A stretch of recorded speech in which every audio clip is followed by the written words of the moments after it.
Well, we have all seen the heartbreaking images coming out of Ukraine, the region no stranger to violence throughout history. Today, we're looking at one incident from the past century that has a unique connection to Tulsa. Joe Todd is an Oklahoma historian who wrote the book The Shoemaker.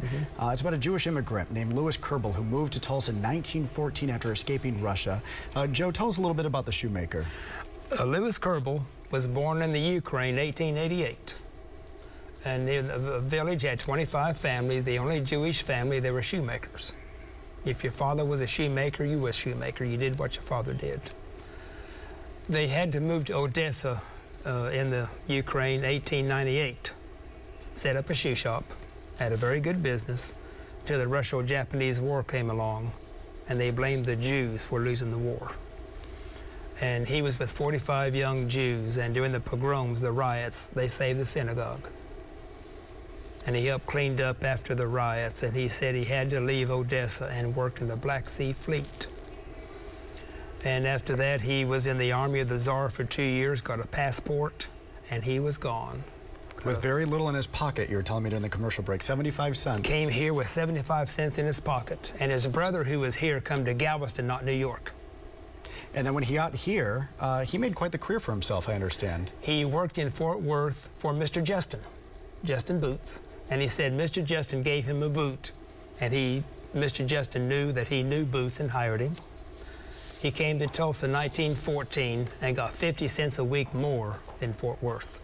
Set up a shoe shop in downtown Tulsa. Moved here in 1914. We know 1921, of course, the Tulsa Race Massacre. Yes. I understand he was a first-hand witness to that, yes. Even comparing some of the images in Tulsa to what he had witnessed earlier in Ukraine. Yes, his shoe shop was by the Brady Hotel right downtown.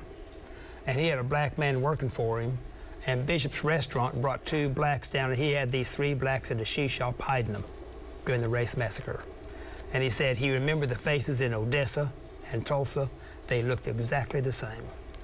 And he had quite an impact here in the Tulsa community. Talk a little bit about that. Well, he bought a farm near Boynton and struck oil.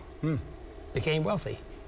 When I went to see him, he'd always cry and say, I came with 75 cents in my pocket. Now I'm a wealthy man. And he and his wife had no children. Before he died, he gave everything back to America.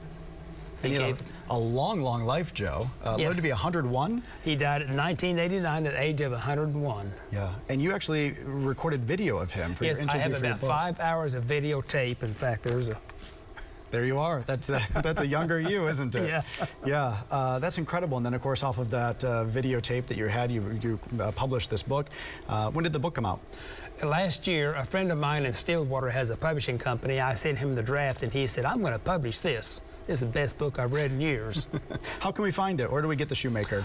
I believe the Magic City Books has it, and it is available through New Forms Press in Stillwater, and it's on Amazon. Okay, we're going to look for it, The Shoemaker. But you have to look for The Shoemaker by Joe Todd. There's lots of shoemakers on Amazon. All right, we will do it. It is nice to meet you, friend. Thank you for spending some time with us here this afternoon. Shannon, back to you.